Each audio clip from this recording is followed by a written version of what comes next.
এবার বিপিএল এর রেকর্ড ভেঙে রানের পাহাড় গড়ল শাকিব খানের ঢাকা ক্যাপিটালস। ঢাকা ক্যাপিটালসের এমন কামব্যাক দেখে শাকিব খান বলেন, টাইগার যখন ঘুরে তাকায় সব বরবাদ হয়ে যায়।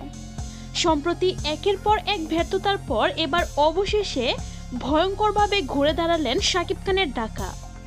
সম্প্রতি আজ দুর্বার রাজশাহীর বিপক্ষে শুরুতে টস জিতে ব্যাটিংয়ের সিদ্ধান্ত নেন ঢাকা।